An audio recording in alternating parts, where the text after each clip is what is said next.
Hi hello guys నేనైతే మీ nature Harika అనమాట. So అలాగే నా ఛానల్ మీ చేతితో సబ్స్క్రైబ్ చేసుకుని సపోర్ట్ చేయండి.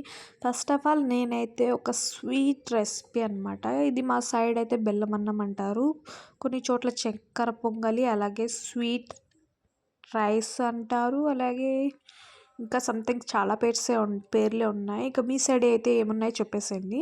ఫస్ట్ ఆఫ్ ఆల్ నేనైతే రైస్ అలాగే పెసర బ్యాళ్ళు ఒక 1 అవర్ నానబెట్టేసిన తర్వాత స్టవ్ మీద అయితే పెట్టేసి వాటిని అయితే బాగా ఉడికించుకోవాలన్నమాట. మనం దీన్ని ఎంత మంచిగా ఉడికించుకుంటామో అంత మంచిగా ఉడికించుకోవాలి. లేదంటే రైస్ సపరేట్‌గా బాగుండదు. అలా నోట్లో పెట్టుకోవడానికి కరిగిపోవాలంటే దీన్ని బాగా ఉడికించుకోవాలి. ఇంకా నేనైతే ఒక మీడియంగా ఉడికిన తర్వాత మిల్క్ అయితే ఒక చిన్న గ్లాస్‌తో యాడ్ చేశాను. సో మిల్క్ అనేది యాడ్ చేయొచ్చు, చేయకపోవచ్చు. బట్ చేస్తే మాత్రం టేస్ట్ చాలా బాగుంటుంది. ఇంకా మిల్క్ అనేది మీ క్వాంటిటీని బట్టి యాడ్ చేసుకోండి. ఇంక ఇక్కడైతే మంచిగా ఉడికించుకోవాలి. ఇలా కలుపుతూ ఉండాలన్నమాట.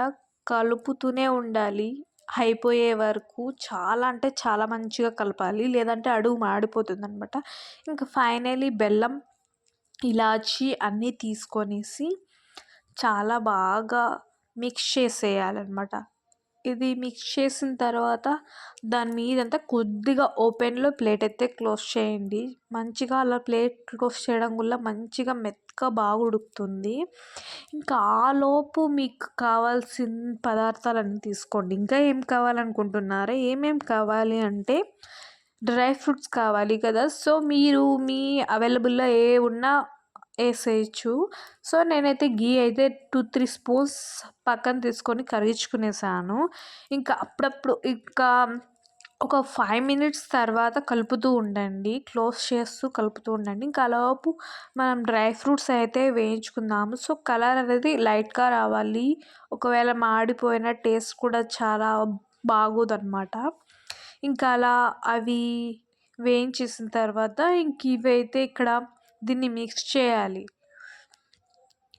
ఇంక ఇది బాగా చూడండి, కలర్ కూడా ఎంత బాగా వచ్చేసిందో. బాగా ఉడుకుతూ ఉంటుంది. సో చూడండి ఎలా ఉడుకుతుందో. సో పర్ఫెక్ట్‌గా కుదిరిందనమాట. ఇలా ఉడికితే మనం కూడా వేసేసుకోవచ్చు డ్రై ఫ్రూట్స్, అలాగే కాస్త నెయ్యి అనమాట. ఇదైతే ప్యూర్ నెయ్యి అనమాట. మా మమ్మీ తయారు చేస్తూ ఉంటుంది. ఇంకా అలా నెయ్యి దాని మీద వేసేసి సర్వ్ చేసుకోవడమే. సో పర్ఫెక్ట్‌గా ఉంటుంది. ఒక 2-3 మినిట్స్ ఇలా డ్రై ఫ్రూట్స్ వేసి నెయ్యేసిన తర్వాత అలాగే స్టవ్ మీద ఉంచనివ్వండి. తర్వాత స్టవ్ అనేది ఆఫ్ చేసేసి దాన్ని మనం టేస్ట్ చేయడానికి సర్వ్ అయితే చేసుకోవాలి. మా మమ్మీకి, అలాగే మా సిస్టర్‌కి అందరికీ పెట్టాను మా ఇంట్లో. చాలా అంటే చాలా బాగా కుదిరిందన్నారు.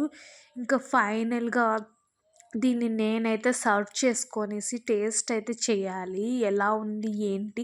నాకు అస్సలు ఇంట్లో అయితే కుదరదు ఈ రెసిపీ. సో మమ్మీ దగ్గరుండి మరీ రెసిపీ అయితే చేపిస్తుంది. నాకు ఎంత కోల్డ్ వచ్చినా, దగ్గు వచ్చినా స్వీట్ మానననమాట. ఇంకా ఫైనల్లీ టేస్ట్ అయితే చేస్తున్నాను. వేడిగా ఉందన్నమాట. So taste